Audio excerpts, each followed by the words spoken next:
Hi, I'm going to be reading Cobweb Christmas, The Tradition of Tinsel. This book is by Shirley Climo, illustrated by Jan Manning.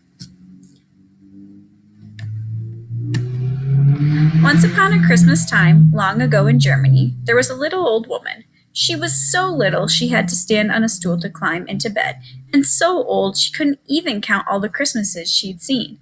The children in the nearby village called her Tanta, which means auntie in German. Tanta lived at the edge of a pine forest in a tiny cottage, just large enough for her to keep a canary for singing, a cat for purring, and a dog to lie beside the fire. Squeezed up against the cottage was a barn. In it, Tanta kept a donkey for riding and a goat for milk and cheese. She had a noisy rooster to wake her up in the morning and a speckled hen to lay an egg for her breakfast.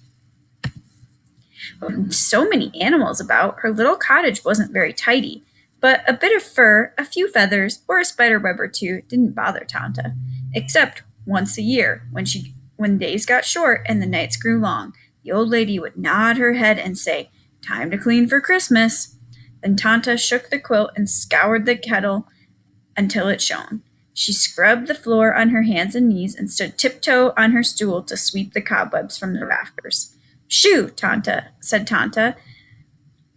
She swished her broom and sent every spider and each wisp of web flying out the door. When she'd cleaned her home from corner to corner, the little old woman nodded and said, "Time to fetch Christmas." Tanta took an axe from the barn and hung the harness with bells on the donkey. She scrambled onto his back, and they trotted into the forest. They circled round and round until the old lady cried, "There!" She pointed to a pine tree no bigger than she was. That one's just right," she told the donkey. Tanta chopped down the tree, taking care to leave a bough behind so it might grow again. Then bells jingling, they went home. Only now the donkey carried the tree upon his back, and Tanta skipped along beside him. The tree fit perfectly in the tiny cottage. The old woman nodded and said, "Time to make Christmas." Tanta made cookies for the tree.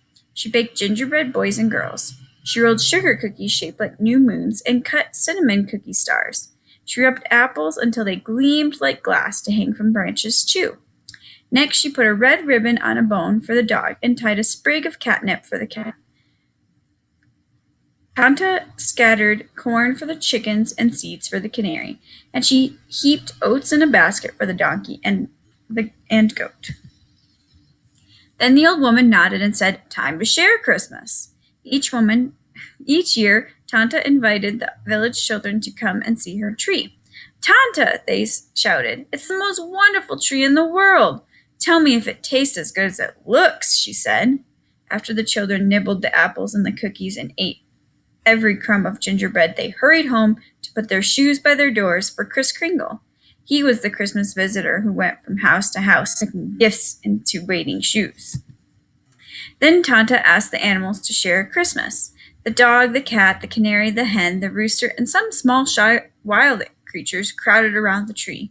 The donkey and the goat peered in the doorway. Tanta had something for everyone except the spiders, for they'd all been brushed away. But no one could give the little old lady what she wanted. All her life, Tanta had heard tales about marvelous happenings on Christmas Eve. Animals might speak aloud, bees might hum carols, or roosters crow at midnight. Tanta wished she would witness a bit of Christmas magic too. She sighed and sat down in her rocking chair. "Time to wait for Christmas," she said the old lady, and she nodded and nodded her head. Tanta was so tired from cleaning and cooking that she fell fast asleep. She did not know if the rooster crowed when the clock struck 12, or if the dog whispered secrets to the cat. And she did not hear the squeaky voices calling at her door, "Let us in!" Someone else heard. Kris Kringle was passing the cottage, on his way to take toys to the village children. He stopped to listen and saw hundreds of spiders on Tanta's doorstep. "We have never shared a Christmas," the biggest spider explained. "Each year, Tanta sweeps us away. Please, Kris Kringle, would you let us see Tanta's tree?"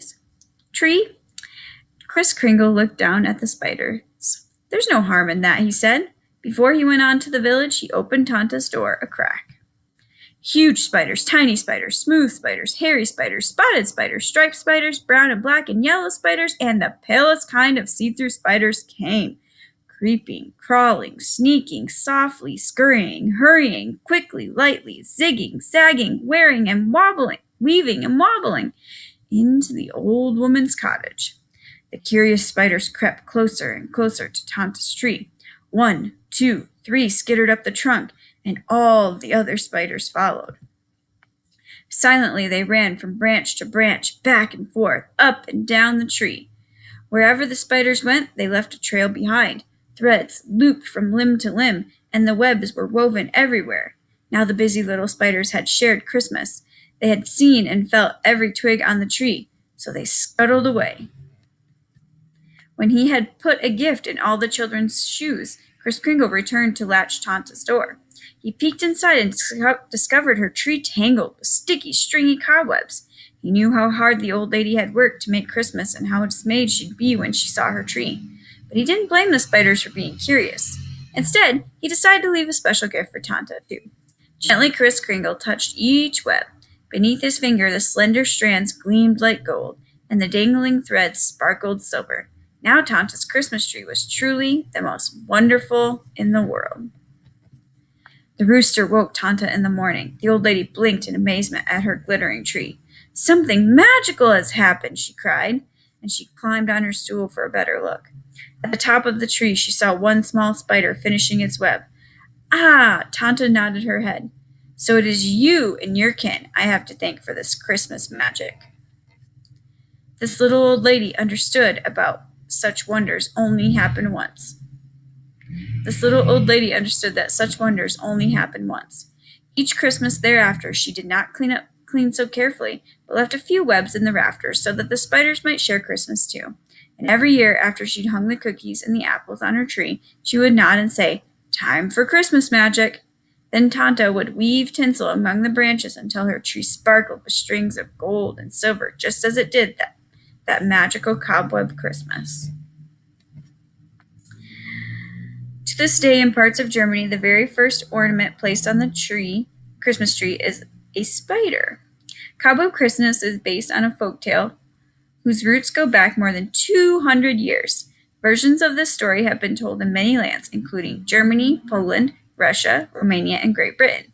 I set this adaptation in the Bavarian forest, as this region has given us many of our Christmas tree traditions. The word tinsel comes from Latin and originally meant spark or flash. In the 16th century, thin filaments of metal were woven into fabric to add eye-catching flashes into clothing and tapestries, but it was not until the end of the 19th century that tinsel, originally shiny strands of brass or copper, was first included in holiday decorations. Once tinsel became a part of our Christmas tree, it also became a part of this folktale.